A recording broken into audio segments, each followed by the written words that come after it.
The first snow came on 17th of November. Unlike the previous Korea winters, we were well equipped, warm as toast, with cold weather gear, including experimental pocket warmers and lightweight bulk 8-pound armor vests that a .38 slug wouldn't penetrate. The latter reduced casualties and kept chestbacks and guts warm. It was sop to wear them on the hill 24 hours a day. The cold weather was, in a way, a blessing.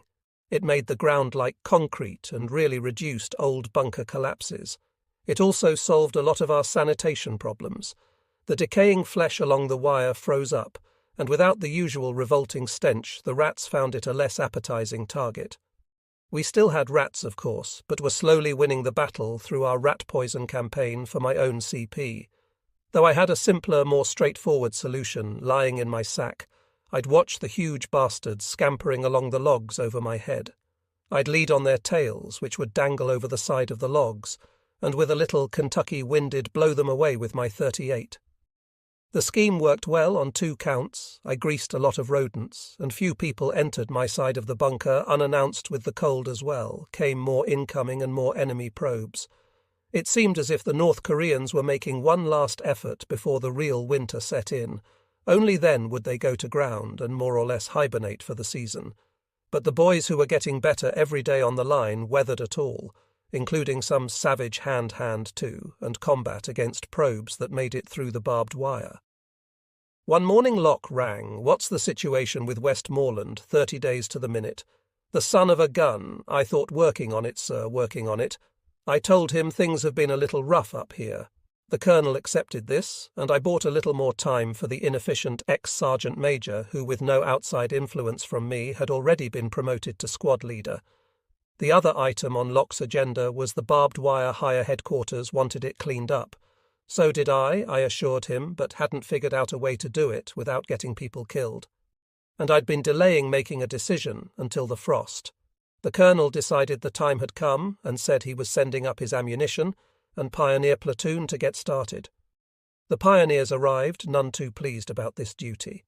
The next thing I heard was that their platoon leader was refusing to go out with his troops. I coaxed him out myself at rifle point and assigned one of my guys to keep him there. Meanwhile, the pioneers' platoon sergeant, a hot-blooded Italian stud, was snarling that it was the stupidest job he'd ever seen, and he was right. First Sergeant Gregory had calculated that Fighter was the 11th company to occupy this position. The wire defences were 11 generations worth of mines, booby traps, and as many rubber Goldberg-like explosive devices as ingenious American teenagers could devise. It was a bad, bad place which would have been better left alone. Alone, the pioneer sergeant went down to battalion to protest, warning that someone would be killed. He was told to press on. The mission prevailed back on the line. He was so pissed off he began stomping through the field screaming, "If they want mines, I'll find their goddamn mines." One of Fighter's fine squad leaders, Sergeant Simmons, a black stud and damn good man who was providing the pioneers with a security detail, had a hell of a time reasoning the guy out of blowing himself up. Good calm. Simmons got the senseless operation going again, ironically. He also stopped it once and for all when he tripped a US hand grenade booby trap while helping an entangled pioneer. Simmons's face was not touched, but the blast took off the back of his head, splattering his brains around for yards. Forget the mind clearing, came the word from second bat, and the Italian pioneer sergeant shook a clenched fist in the direction of the battalion CP, shouting, "Screw you, screw you!" All losing men to friendlies was always a bitter pill to swallow. But when it happened through sheer carelessness, it was enough to make you ready to kill sometime after the minefield. Incident. Sergeant Lou Bravo.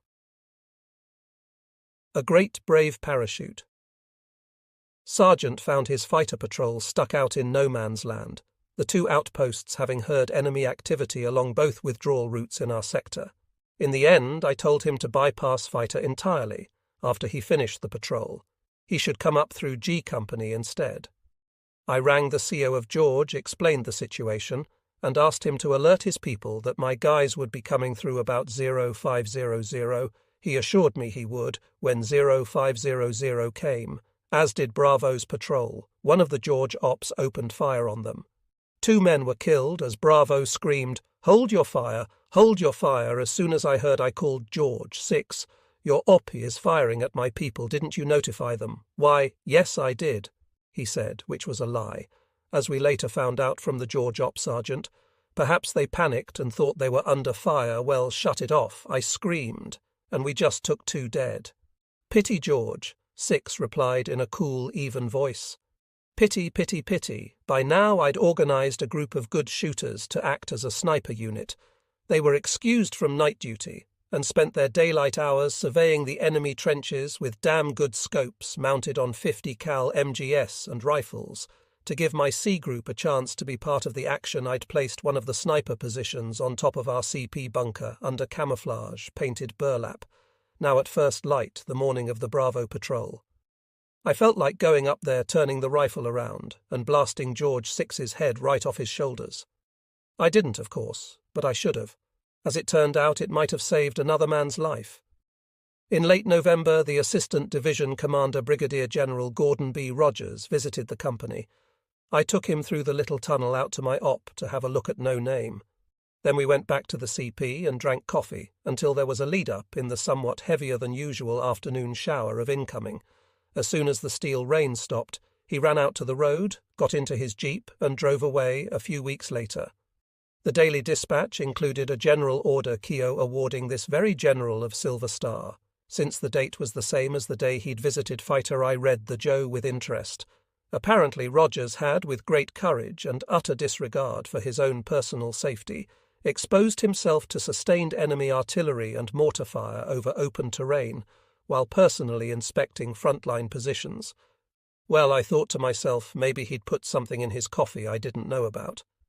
I kept reading the Go, trying to figure out exactly what he'd done on the assumption that this was not a load of crap, but that perhaps he'd visited another unit that day in which he didn't spend the whole time hunkering down in a safe CP.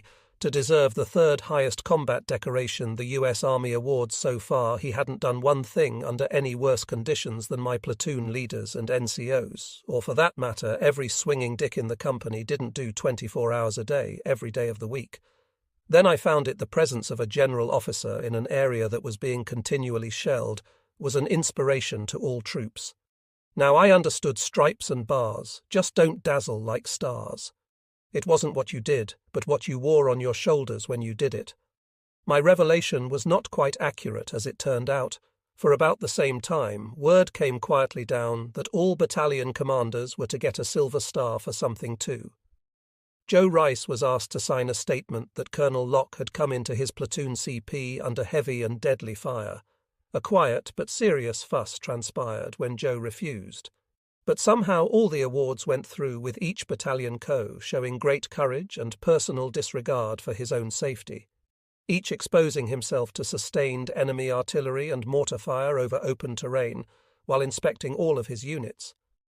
This was no mean feat for the 3rd Bat Co, who the widespread rumour was, had actually been on a boat coming over to Korea on the date he performed so gallantly in action for field-grade officers, and above it seemed as if the award system had become little more than a giveaway program. Silver Star Kisses was handed out by Higher HQ to recognise these guys, spending 5 minutes on the front and getting a speck of dirt on their neatly starched fatigues. Stars and Stripes announced all awards deserved another once I pinned up the weekly list in my CP, when Silver Stars went to a bunch of senior visitors to Fighter, who, with complete disregard for their own personal dignity, ran through our trenches during a short and not even close mortar barrage right past one of my patrol's ES that had just returned from a balls-to-the-wall firefight in no man's land, for which none of the men received even a thank you from Higher HQ, much less a Valour Award. I concluded then and there that a Valour decoration awarded to anyone above the rank of captain, unless accompanied by a Purple Heart, was an unearned one, and that the men who took them had a hell of a lot to answer for, not only to their troops, but to themselves, when they looked in the mirror, even putting aside the Silver Star business. As time passed, I'd begun to lose a lot of respect for Colonel Locke. There had been a postscript of sorts to the mine-clearing exercise over in George Company. Roy Hurty, a West Point platoon leader and fine stud, whom might have been thrilled to have in my unit, was tasked to take a patrol through an area in no man's land full of uncharted mines. He asked Locke a number of times to reconsider the mission until the area had been cleared, but the colonel was adamant the result of the action was 3 men. Blown away by mines directly afterward, Locke asked Hera to make out a report stating that the support engineer detachment had told him the area was cleared of minders. When Herder refused, Locke said the lieutenant would be court-martialed for dereliction of duty, having knowingly taken his troops into a wall-to-wall minefield. Guys who worked with Locke at battalion said he'd often work himself into such a rage that he actually looked as if he were foaming at the mouth. One of the best stories I heard was of the time Locke chewed out his staff, repeating again and again that they were boys, little boys during the Thai raid. The phone rang and the S2 answered it. Boytown Father Flanagan speaking. The others in the CP thought Locke would hit him when I heard he just stormed out of the room. I figured judgment had prevailed in light, maybe of his disastrous duke out with John Westmoreland, and of course the colonel was still after Westy working on it. Sir, working on it, I said in the most recent of his many calls, not having the heart to tell him that Weasi again, with no outside influence from me, was now a platoon sergeant, and running his unit brilliantly one night, soon after Westy led an ambush patrol to the Pines where a North Korean patrol walked right into their trap. Westy's force blew them to bits, about 10 enemy Kia, and a lot of wounded and hightailed at home, without a single friendly casualty. The next day, Colonel Truman came up from regiment to congratulate the patrolmen and give out some medals. He was impressed with the whole group, but most of all with Westmoreland. He liked the sergeant's attitude and appearance, and was knocked out with the perfect condition of his platoon, despite the fact that many of the boys had just gotten back from a 12-hour very hairy operation. He immediately suggested I recommend Westmoreland for a battlefield comm mission. I refused, inwardly damning Colonel Locke, whose heat I could feel already. Sir, I explained to Truman, it's regimental policy that once an NCO is commissioned, he's transferred out of his unit. Sergeant Westmoreland came here as a medic. He knew nothing about infantry, and we didn't train this fine platoon sergeant ourselves just to lose him to another outfit. What if I let him stay mused? Truman, hallelujah, unwittingly. He'd executed an ambush as perfect as Westy's, then go ahead and commission him. Colonel Locke, as it happened, was on RNR when the paperwork came through. A few weeks later, Westy went back to division to have General Cleland pin on his bar. When Locke returned to find a Lieutenant Westmoreland in his midst, he went. Longer contained themselves, they burst out laughing, while I just looked down at my feet. Luckily, Truman flashed out of there in a big hurry. Once on the line, he stopped a fighter company jeep driver right in the middle of the impact area on the road to chew his ass for speeding, who I asked myself wouldn't speed in an impact area. The term itself referred to the relentless incoming that clobbered that part of the enemy observed, rode day after day, and who, with a brain in his head, would stop there. Atkinson, the driver, returned to the CP, telling me a colonel had stopped him and taken his driver's license. I told him to forget about it, that I'd put someone to work to organize a new one for him. A few minutes later, the field phone rang. It was Colonel Truman calling to tell me what had transpired on the road. He said he wanted the man in a rifle platoon by sunset, and was completely unmoved by the fact that the soldier had been hit 3 times in a rifle platoon, which was why I'd made him a driver in the first place. It pissed me off, it always did, how guys in the rear used the line as the ultimate threat to make people heel, and as if Atkinson driving that jeep and simultaneously dodging mortar and sniper rounds wasn't on the line enough. I got off the phone, just don't let him catch you again. I told a very relieved young troop from Kentucky, as I asked him what name he wanted on his new driver's license as for Truman. I just have to make sure he was never the wiser. I eventually came to conclude that Truman wanted very much to be a good soldier. The problem was he'd just been away from troops too long. Once he commanded Roy Hera to take out a daylight patrol to capture some wounded enemy soldiers, reportedly in front of Georgia lines. Hera told him it was altogether too dangerous, that the route the patrol would have to take would make it both visible to the enemy and vulnerable to their small arms fire. Truman was not impressed, insisting that the mission go on, as only a day had passed since he'd been threatened with Colonel Locke's court-martial. Hera figured he had little to lose and took command of the patrol. The group was less than 1,000 yards from Georg's position, when its RTO and pointman were each shot in the chest. Artillery support shut down most of the subsequent small arms fire that Roy had predicted the patrol was still receiving incoming mortar fire, when Lieutenant A. Dave Jennings, then the CO of G, lead a relief patrol out to lend a hand 14 hours later. Jennings was dead blown in half by a mortar round that missed Herta by barely a foot. All Weir had been evacuated, and Roy was out in no man's land again, determined to recover Jennings's body before the enemy got to it. He did, and upon his return to the company was told to report to Regimental HQ to receive a Silver Star to this day. Hera said years later, "I contend that the award was made not so much for any heroism on my part, but to plate the consciences of those who made the inept decision to send the patrol out in the first place." He was probably right, though there was and is no doubt in my mind that Roy Hera deserved the Silver Star, and more for his almost single-handed salvaging action that horrible day, acting of mortal necessity above and beyond the orders of men who'd long since forgotten if they'd even known the deadly realities at the cutting edge. Whenever I could get permission from battalion, I'd have a turkey shoot at Benning. They'd called it the Mad Minute, a demonstration designed to show students the Army's available combat power on position.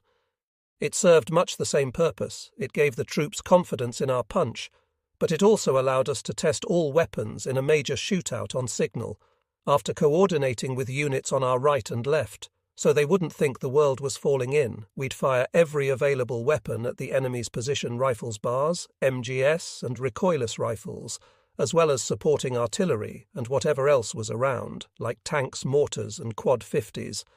I set out in advance the number of rounds each weapon would fire, so the whole thing was controlled, but for those few. Deafening minutes, it was the wildest fireworks display you could ever hope to see, with red tracers arching gracefully through. Majestic Willie Peter, and his shells thundering down. You name it, we had it, and the troops loved it. The turkey shoot also helped rotate ammo, thus ensuring good fresh stuff when we needed it, on top of that. It must have had a pretty devastating psychological effect on the North Koreans across the valley, not to mention the damage it did to any enemy caught roaming around in no man's land, as confidence grew among the troops. So did improvisation in the daylight hours, where any movement in the trenches brought mortar fire right onto your head, or a diance near an aperture of a fighting bunker was an oddson bet. You'd get one between the horns. The troops, besides Uno Rentmeister, who went on rat patrols with his carbine, stayed underground, sleeping, writing letters, and inventing more savage ways of sticking it to the enemy. An old standard by now was the placing of 55-gallon drums of napalm, each with a white phosphorus grenade set in the top as a fuse in front of each platoon in an enemy attack. A long wire running back to our lines would be pulled, and the whole jellied mess would go up in a fiery roar, lighting the battlefield like day, and denying the enemy even a moment to hot-foot it out of there. Another was the old Nepal inside the suitcase trick. Empty 50-cal ammo boxes filled with napalm fitted out with a fuse and wrapped with barbed wire. This device could be thrown over the trench wall. The explosion ignited the Nepal and scattered metal and barbed wire fragments right, left and centre of the attacker. Unfortunately, there was a lot of wastage with this one. Troopers had a tendency to throw it at any and every noise, but at least we always roasted a couple of rats, and they were the enemy. 2 higher headquarters kept insisting we were about to get clobbered. They wanted more patrols out a screen to lie in wait and provide early warning. I fought them. It was true that patrols had the best vantage point of the front, and that it was mighty difficult for the enemy to move large formations without being picked up by them. But the temperatures were fast approaching 0 at night, and the minute the boys got into position, their sweat-filled, heavy rubber Mickey Mouse boots newly issued, and so named for the striking resemblance they bore to those worn by Walt Disney's famous rodent froze from the inside out. I'd seen too many frostbite casualties in the 27th to go through that drill again, and propose short roving patrols instead, in and out, but no laying up, of course, because few at the top had ever been on patrol, much less in these bitching conditions. The nightly vigils in the valley were more often than not controlled by Corps and the starch setup. The chain of command didn't seem to have the guts to challenge them. The order to stay out in ambush stood. Fortunately, it wasn't hard to fool the powers that be since we never had nighttime visitors. Each night I sent a small recon party down to the valley to have a good look around. No laying up was the rule. While back at home we phonied radio traffic with the patrol leader and his platoon CP.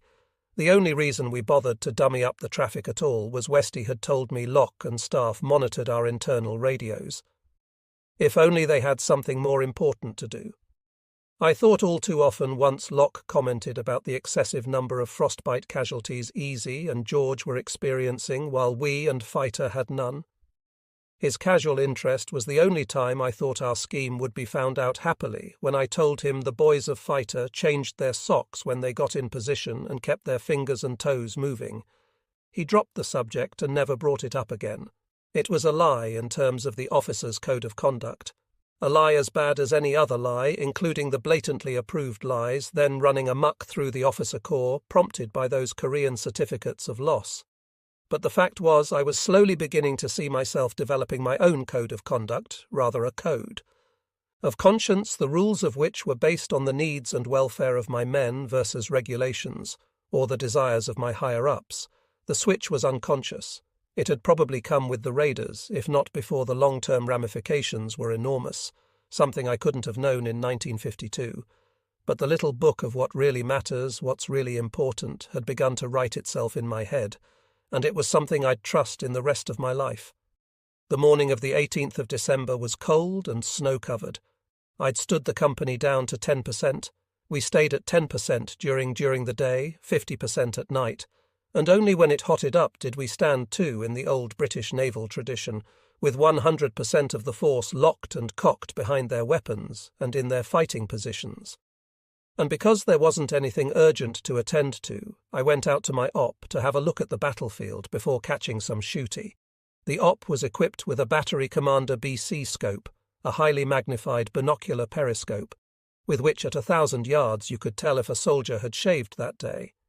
It was hard to put the thing to the test in the trenches, though our North Korean counterparts were masters of camouflage and deception, and during the day you could look into the enemy positions no more than 600 to 800 yards distant, and not see a thing. Aerial photos for our area of operation showed their line to be entrenched in great depth on the average 14 miles, with the Maziki stacked positions having no tactical integrity, at least from a Western point of view. We'd heard that some of the communists' underground chambers could shelter whole battalions. I believed it. They were great diggers, but to look across the valley you'd never know as I'd expected when I peered through the scope. All was quiet, but when I turned my attention to the pines, I saw white-on-white movement against the snow. I could barely believe my eyes. Bold as life, like animated snowmen, 6 North Koreans in over-white camouflage gear were rolling up sea wire abandoned by US patrols at 11:30 hours. Guess they thought it's daytime Yanks sleep, no one will see. And to the naked eye it would have been true without the scope. There would have been no way to discern them against the landscape I called Joe Rice, a great patroller at any time, but one who personally preferred daylight work. He immediately moved out with a 5-man patrol. He packed his own radio, so we had great comm. It meant I could watch Joe's movements and provide direction at the same time. I kept my eye on the snowmen. In the meantime, I rang up newly commissioned 2nd Lieutenant Smith to get cracking with a backup element, and gave my FO a warning order to be prepared to blow no name sky high. I brought the company to stand to told the platoon leaders the situation, and ordered a good old-fashioned turkey shoot as accompaniment to Joe's action in the valley, firing on order, keeping the stuff high, and only at the enemy trenches. Didn't tell battalion what was going on until the very last moment. Wouldn't have told them at all, except they'd have gotten the word when the arty people requested fire, and I knew it'd be better for me if I broke the news. It was just that I knew the minute I did, I'd have the entire chain of command from corps on down on the horn, telling me how to run my company. From my op, I watched Joe positioning his people. I saw the carefree North Koreans working through the pines and disappearing into some old bunkers. I told Joe exactly where they were. It was like watching a silent movie, an amazing thing to watch an entire action from beginning to end in such detail and in such safety. Joe moved like a stalking tiger, his men providing security from concealed positions. A North Korean stuck his head out of a bunker. Joe shot him. The guy fell back, and Joe threw a grenade. I told him another North Korean was crawling out the left side of the bunker. He moved over and shot that guy too. The North Korean rolled down the hill as Sergeant Allison opened fire on him. In the meantime, the North Koreans and the trenches on No Name woke up a machine gun, opened fire. One of our patrol men fell. I pulled the chain, and the turkey shoot began like an erupting volcano. One enemy soldier got so excited that he jumped on top of the trench line, waving his arms wildly, till he took a direct hit and was splattered across the hillside. I figured he was the company co, who must have been even more shocked by what he saw in the valley than I'd been imagined watching one of your patrols being scooped up in front of your own main line of resistance MLR in broad daylight. It was a magic morning with only one casualty of our own. We'd netted 2 PS and 2 enemy Kia, not to mention those killed during the company turkey shoot through my BC scope.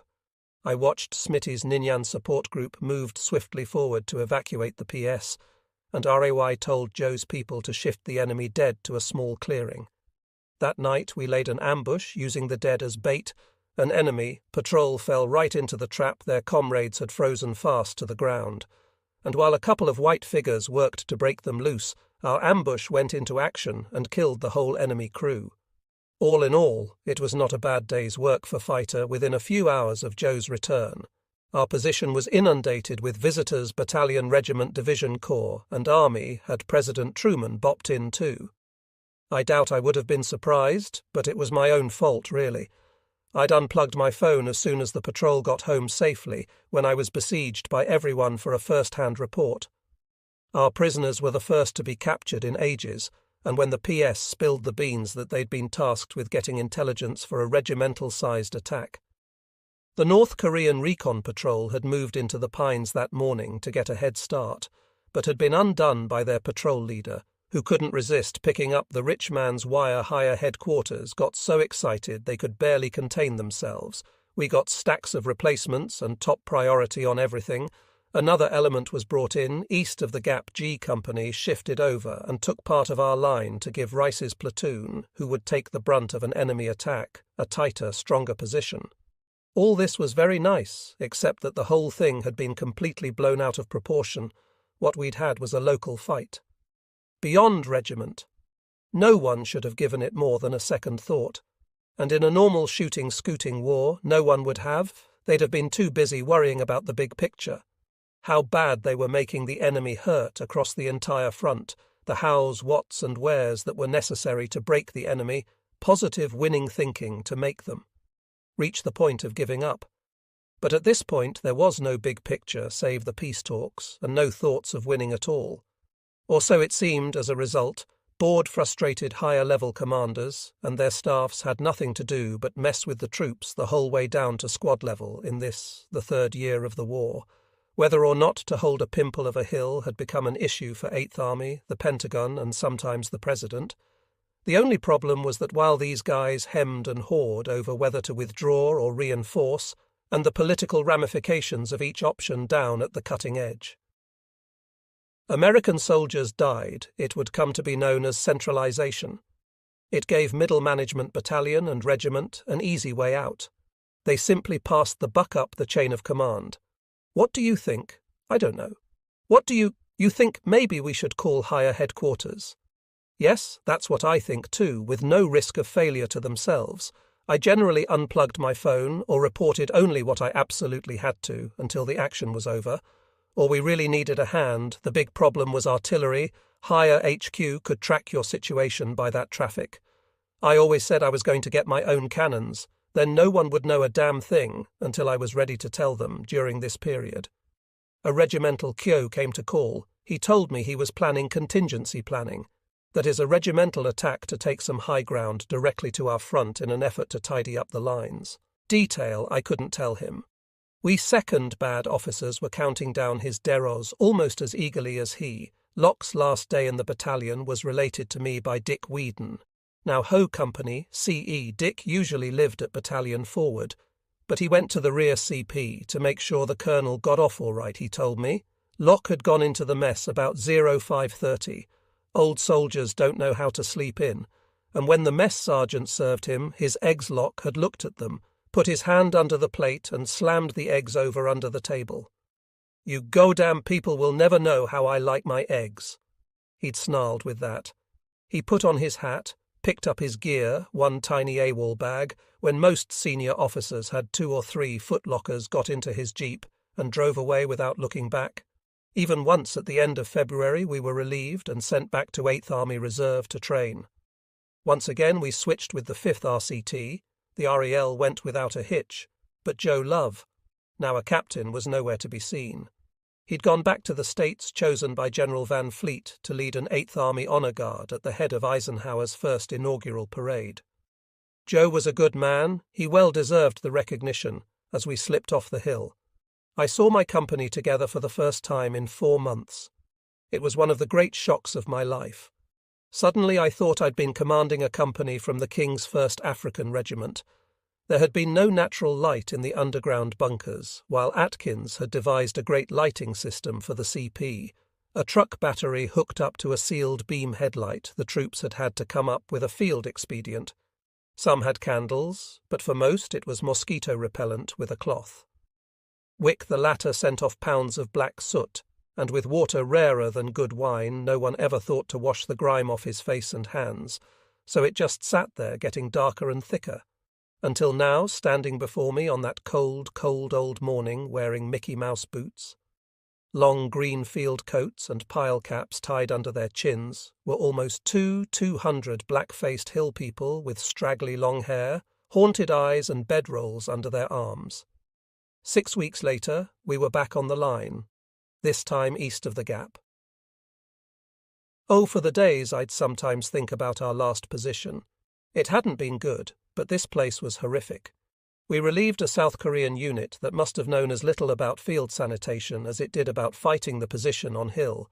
930 was basically a foul-smelling, open-a latrine our predecessors had crapped. Wherever the urge came, the stench only got worse as the snow melted, revealing North Korean bodies hung on the protective wire in various states of decay when our CP line went out and W. Hansen left the trench to fix it in the dark. He found a Chinese tennis shoe near the wire. It was a great souvenir, and he brought it back to show us. "Look what I found," he shouted as burst into the CP, only then noticing in the CP's dim light the greenish-black communist foot that was still inside the shoe. He turned green too and immediately puked his guts out. The sun never seemed to shine here. Cordite and smoke generator fog kept the place grey and stinking. Nothing was growing. It had all been pounded away, making the hill like an elevated sand pit.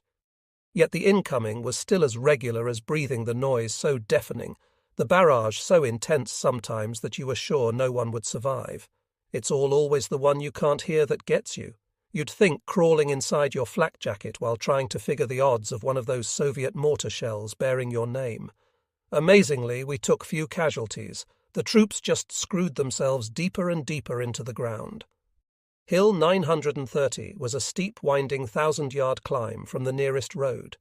A sandbag station at the base held pre-packaged supplies. SOP was both hands full, and a trooper's minimum load on the way up was 2 5-gall cans of water 100 pounds worth, or a case of C's ammo or radio batteries, this made for A of a climb. It took a good hour considering the load you'd carry, and your frequent dives into foxholes dug in along the way.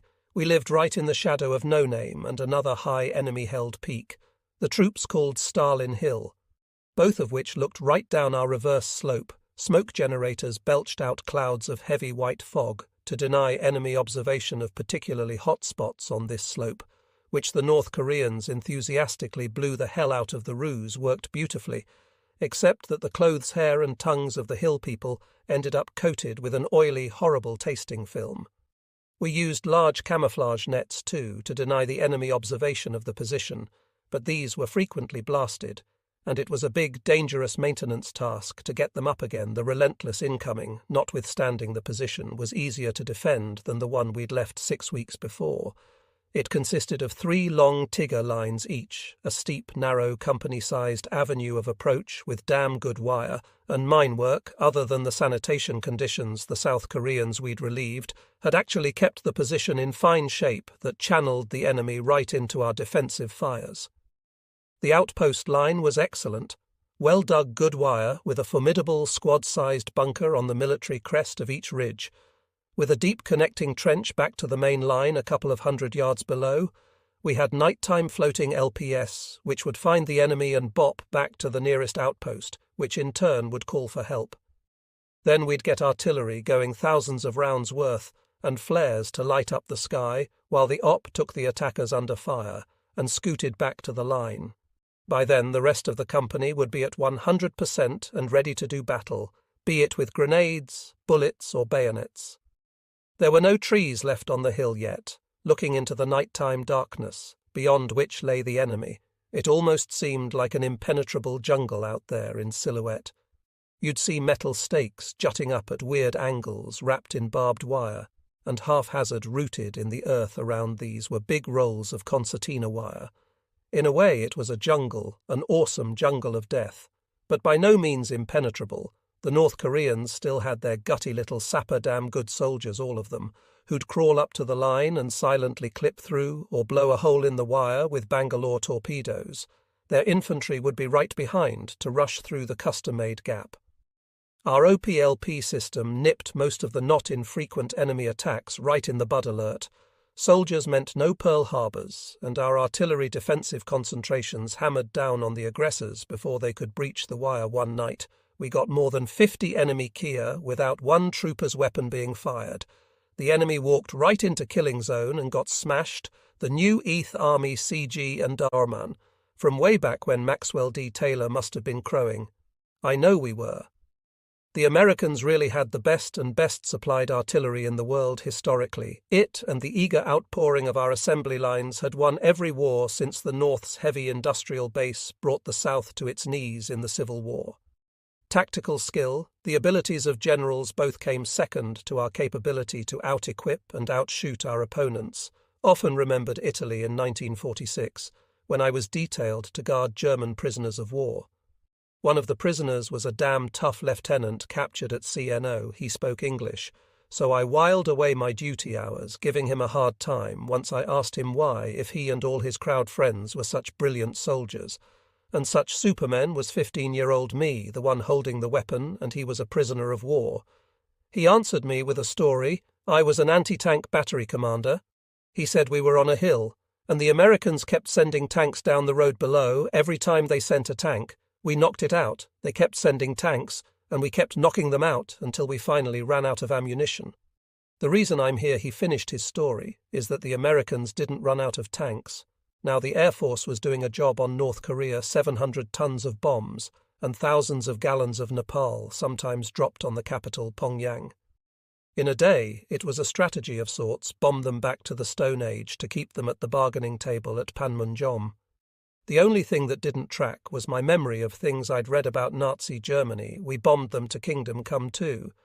But a month before the surrender, their wartime production levels were at an all-time high still. This doubt was easy to put aside when you were stuck in the trenches, and the enemy was on the move. The more arty, the more air, the better. One attack that did get through fighters' barrier defences was localised to 2nd Platoon.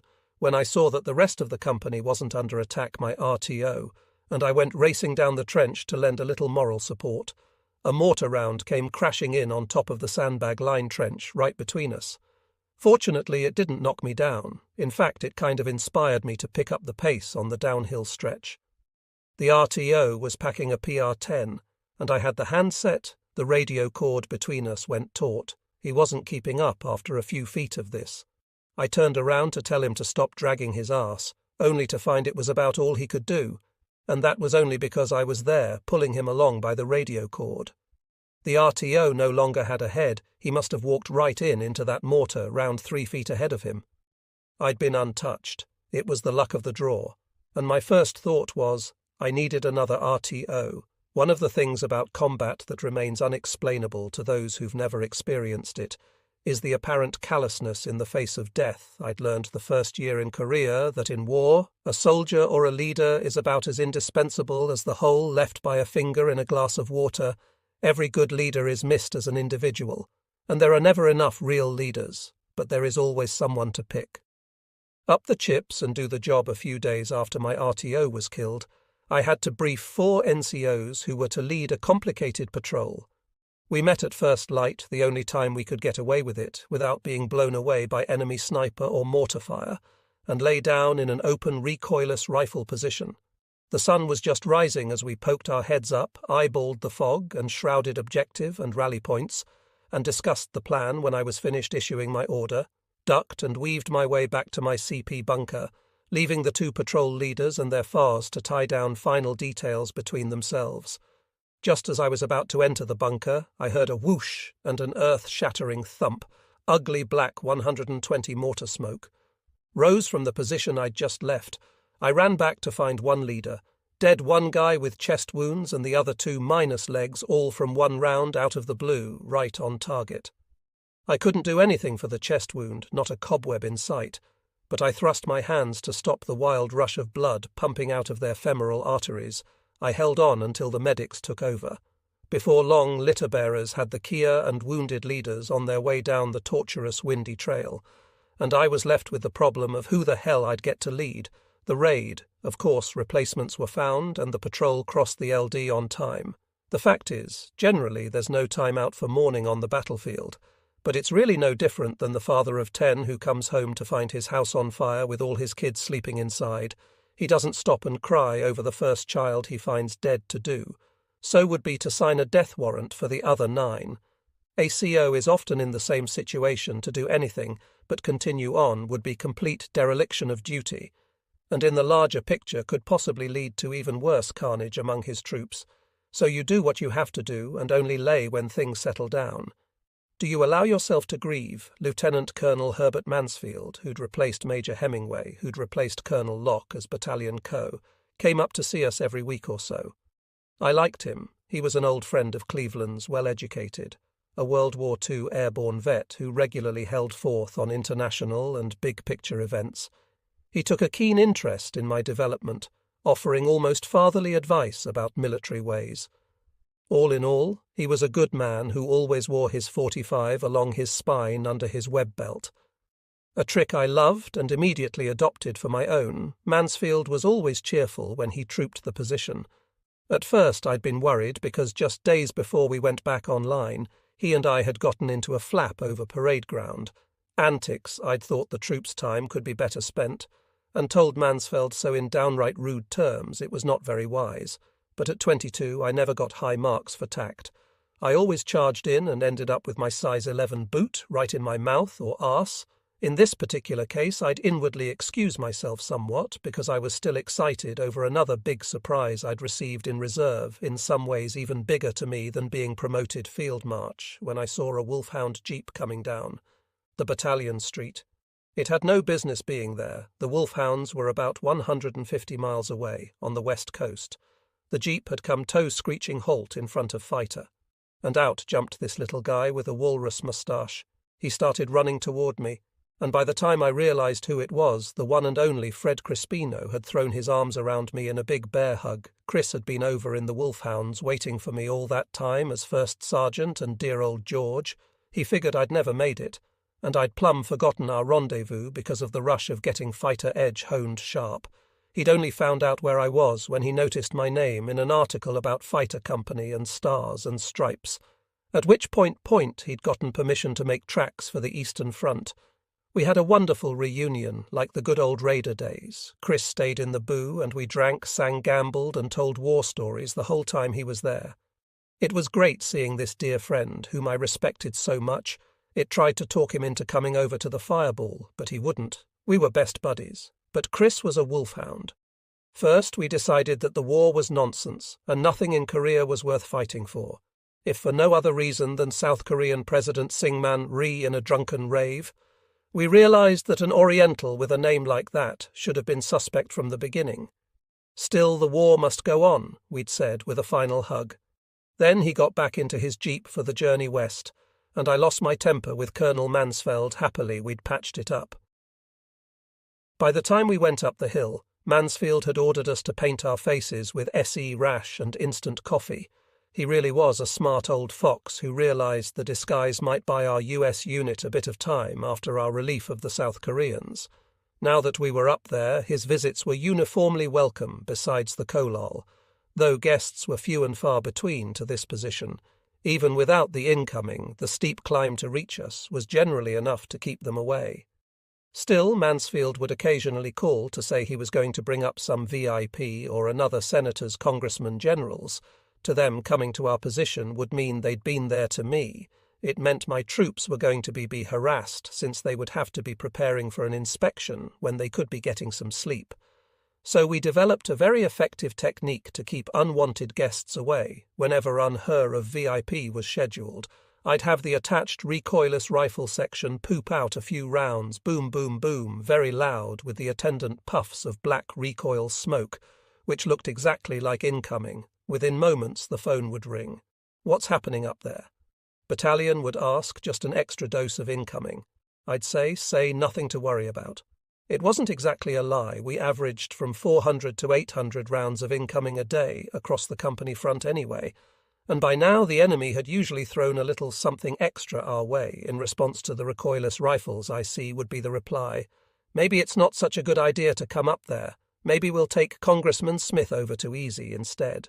This game ended when word came down that ammo was to be rationed every round, including M1 slugs would be accounted for. The rationing was off if you got hit, but in the meantime it was lean time with the austerity program greatly restricting even H&I, as the most severe rationing was of mortar and ammo. The whys for the rationing were first explained as long-term strikes in the US. This had a devastating effect on the troops' morale. It was hard enough to live like cavemen and risk death every second in a meat-grinder war to keep Asia free for the sold, so as to be short-changed because of stateside greed and industrial strife was more than a little hard to accept. Then word filtered down that wrapped around the strikes were miles of Pentagon red tape. New procedures set up to improve the system had actually stopped it dead in its tracks. An ammo order now had to go through 42 different departments before even one round was issued to the guy on the line. This snafu was just another stitch unraveling from the seam of the American effort, and how it was all happening with Eisenhower in the White House was hard to believe. Most of us were so happy to have him there. We knew Ike would stop this carnage, even if he had to drop the goddamn bomb to do it. But it was hard to square this great general president with the bullcrap that 8th Army continued to put out, to wit that we were the best supplied army in the world. They continued to chant that the enemy was being stretched to the breaking point logistically, while down at the cutting edge we knew the truth. Every day we saw and felt the communist hitting us with twice what we could answer back with. Fortunately, the rationing did not last that long, but a minute would have been too long. Meanwhile, life went on Hill 930, and an interesting thing started to happen in Fighter Company. The boys doing all the fighting were doing it very well. They seldom got rattled, they handled incoming and probes in steady stride, like pros, and day by day were getting even better. Yet at the same time the quality of the chow was getting worse and worse. We had only one hot meal a day, and every night it was colder and more awful than the one we got the night before. An army travels on its belly. Or so said Napoleon Food Mail, and 36 points were about the only damn things the troops had to look forward to, and the crap they were eating limited the horizons a bit too much. I began a little investigation, only to find that the mess sergeant and cooks were completely burned out. Cajoling and threatening them didn't work, and when I realized nothing short of lining them up against a wall would the only course of action was to fire everybody, I made rifle squad leader Sergeant Bravo mess sergeant, and he went to the troops. "Any of you guys cook in civilian life?" He got about 200 volunteers. It seemed that every hill person had been a French chef in some fancy restaurant or so. He said Bravo took the most promising off the line, and almost immediately they started putting out truly incredible meals. Unlike the old crew, my gung-ho newly ex-infantry cooks knew well how important food was to the guys on line suddenly. We were eating French and Italian, and Bravos hailing from New Orleans guaranteed some wild St. John delights, how the new cooks said all the good things they did with something was probably happier not knowing, but there was no doubt in my mind that Napoleon would have decorated Bravo's raiders on the basis of the first bite every night of the week. The mess experiment worked so well, I decided to do it on the supply end too. My supply sergeant was a nice guy, but his heart wasn't in it. He just didn't appreciate that extra pair of socks or that extra can of rations. So I replaced him with Sergeant Toy, another fine rifle squad leader who instantly became a master skier. There was nothing that boy couldn't get here. "You are, sir," he'd say, flashing a great grin as he plunked his newest acquisition down before me. Sometimes I wondered if I should ask him for North Korean General Kim Il-sung's head on a platter. It might have brought the war to a speedy end after the food was squared away. Bravo got the idea of giving the troops a midnight snack of soup and coffee.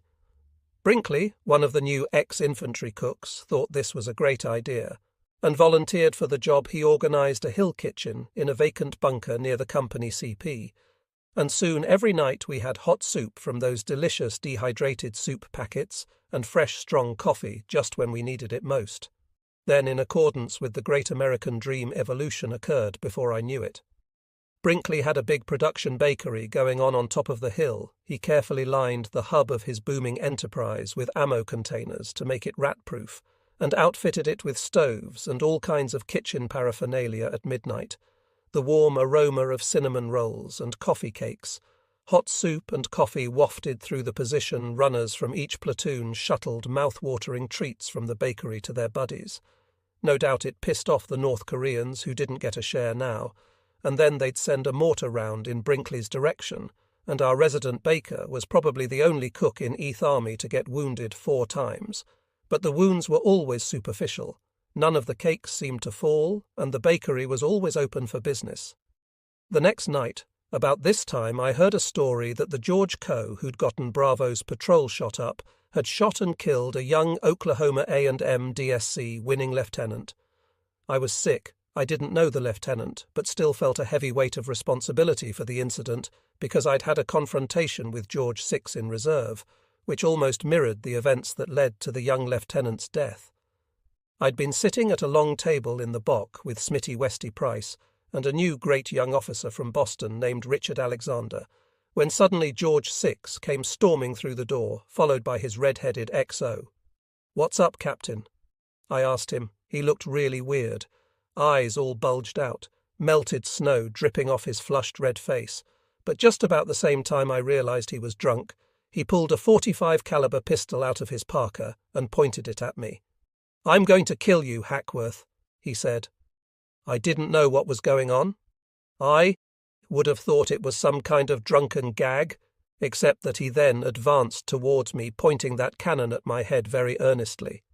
I shot a glance at Wheezy. "Do something." Hold on. What's the flap here, Captain? I asked you took my machine gun and I'm going to kill you." "What machine gun?" I was at the centre of the table. Westy was on the corner, a little farther down rear and flank, so to speak, of the drunken CO, as he moved closer and stuck the pistol under my nose, as George VI began a disjointed tiate about the recent relief in Hill property, and some machine gun he said we'd taken that screwed up G's switch with her relieving company. Out of the corner of my eye, I saw Westy slowly moving his hand toward the strap of a steel pot hanging nearby. In an instant, Westy had hurled that pot at the side of George VI's head, and I was on my feet, smashing at the captain's wrist. He dropped the weapon and hit him from the ground. Up. The punch drove him into the corner of the GP tent. I rushed over to his spread-eagled, bullying arse and stomped him with my Mickey Mouse boots. I stomped him with the fear of the last minutes. I stomped him with long-time hate to Crude, since he'd shot up Sergeant Bravo's patrol and killed 2 of my men. The cleats and metal shoelace hooks on my boots did a job on his face. I stomped him until he was almost dead. Then a couple of us picked him up and threw him out into the snow. We roughed up his XO a little too and booted him out the door the next day. Hemingway mentioned that George VI looked as if he'd run into a freight train. "Yes, sir," I said. "I heard he fell in the snow." Hemingway glanced at my raw fist. "Yes, Hackworth, I heard that too." Now, in light of the news about the lieutenant killed by George VI's hand, I realized I should have told Hemingway what happened. I should have pressed charges on that drunken madman. I don't know why I didn't. Perhaps because I'd reported the pity incident to Locke at that time, and nothing had been done about it. Besides, I'd seen tons of examples of what too much booze and combat raw nerves did to people from my first day in Italy. In fact, at the end of the war, usually a little eye for an eye justice straightened these guys out, and I figured it would work on George VI too, but it hadn't, obviously, and the circumstances of the lieutenant's death were too close for comfort. The story went that George VI had pulled his .45 on the kid who was a regimental liaison officer and threatened to kill him if he didn't get out of his sight. The lieutenant was reported to have said, "You don't understand, sir. The regimental commander has asked me to come and discuss this matter with you, and I'm here on his authority," to which George VI replied, "I told you to get out, and I told you I was going to shoot you if you didn't." And bam, George VI blew the lieutenant's brains out. I never heard if the captain was put away over the incident, but it was too late anyway, and it was something I would regret for the rest of my life when General Cleland established a King for a Day program and selected me as the first king. I didn't want to go. I'd been with Fighter almost 9 months now, and I'd never left my unit before some protective superstitious instinct kept me there, as if something terrible might happen and I wouldn't be around to help. But I got leaned on by Colonel Mansfield, and when he assured me the whole thing would be only 24 hours, I hot-footed it down the hill all the way back to the land of electricity and running water.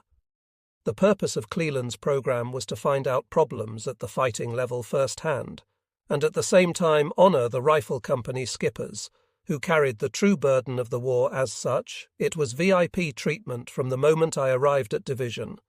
Until the moment I left, I took my first shower in 3 months, put on clean new fatigues, and dined with the few awkward manners I had in the general's mess, a room full of white tablecloths, crystal glasses, and gourmet food served on sparkly china by orderlies and starched white jackets, tough way to fight a war.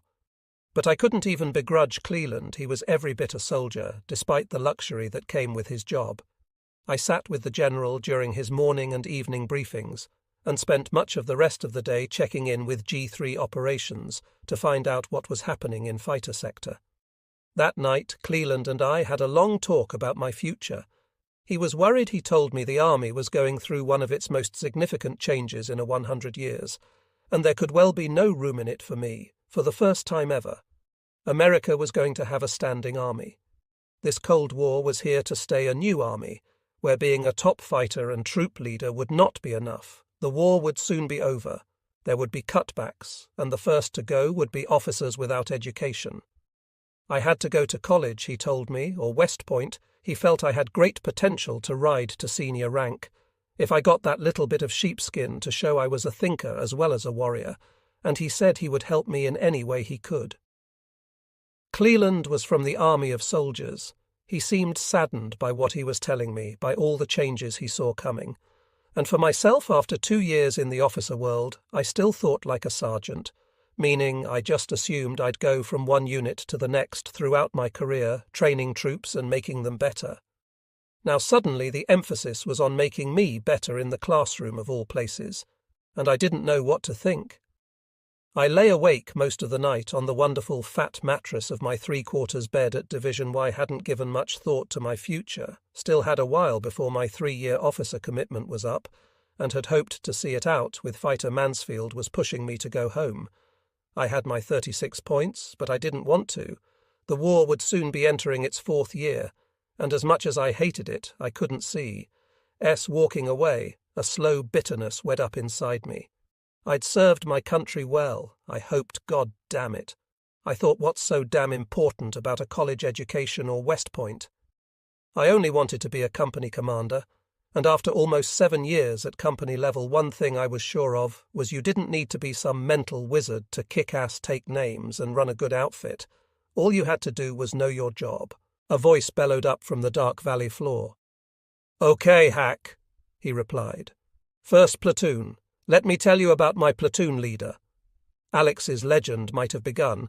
He's not afraid of anything. He stands right in the middle of no man's land and yells right up the enemy's nose. He told me when he got back safe and sound that his radio had gone out.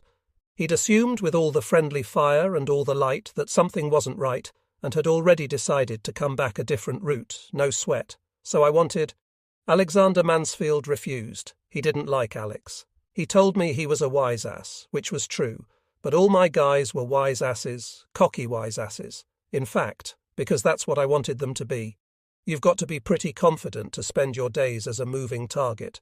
The next thing new, Mansfield decided to send one of his staff captains to take over Fighter. I hit the roof. I'd known the guy in Trieste, he was worthless as a troop commander, and I didn't want him having anything to do with my unit Mansfield. And I got into a very big argument, and as usual when I lost my temper, I said a lot of things I shouldn't have said. In the end, I lost anyway. The staff captain came up to take command of the company, and I went down to battalion staff until I got my orders to go home less than a week later. F stood outside the battalion CP with Colonel Mansfeld watching my old company being savaged. The hilltop home of Fighter CP and Brinkley's Bakery had become an inferno staring up in the dark. It looked to us as though they'd been overrun, but there was no way to find out. Fighter was silent, with no one up there. Manning the radio or switchboard, I was getting more anxious by the second. The colonel was worried too, so when I suggested I go up and find out what was going on, he gave me the green light, and I was off radio operator and tow. We ran straight up the hill through E's trenches. It was a quick trip, mainly because hardly anyone bothered to challenge us when I hit Fighter. The first thing I heard was halt, just one of the guys doing as he'd been taught. Hackworth, I yelled and kept running. "Oh, halt, Hackworth! I halt, Hackworth! Damn, sir! It's great to hear you!" I heard again and again as I moved through the trench. All I wanted to know was what the hell was happening. No one had any idea. All they knew was they got hit bad. No artillery went out. No one could raise the CP on the phone. And it looked as if the penetration had been right up the centre of the company sector. I bumped into Alex, who'd taken command by default. He'd sealed the penetration and was now cleaning up the Koreans on the reverse slope when everything was under control. I ran down to the company CP inside. All was quiet. The comm sergeant was dead, blown up by a grenade. The inner door between the comm shack and the Kyo bunker was closed. I kicked it open. There, sitting on the little chair that used to be mine, was the new captain, head down between his legs, crying. I walked up to him and belted him in the mouth. I got on the horn to battalion. I told Mansfield the situation, and that I'd assumed command from this babbling son of a, and I told him he damn well better give Fighter to Alex, whose platoon had just saved the whole unit moments before. Now he agreed. I went out to the op in front of 2nd Platoon. It was just getting light, and in about 15 minutes it would be a very uncool place to be. But I wanted to have a last look. I wanted to figure out for myself how it had happened, how after all the months of combat, all the knowledge, the love, the hard work all of us had put into it, I had come to receive as my farewell present. The vision of my company being overrun.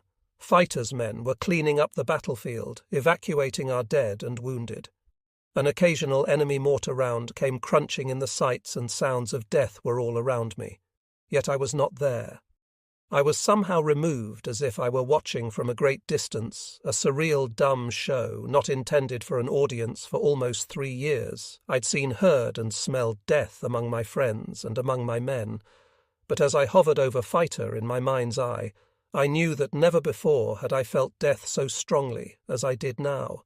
It was a dull horror that spread from my gut to my heart, to my limbs and to my head, and I knew that the fate of Fighter was no longer in my hands any more than George or EAS or the Raiders would ever be again. It was time to go home.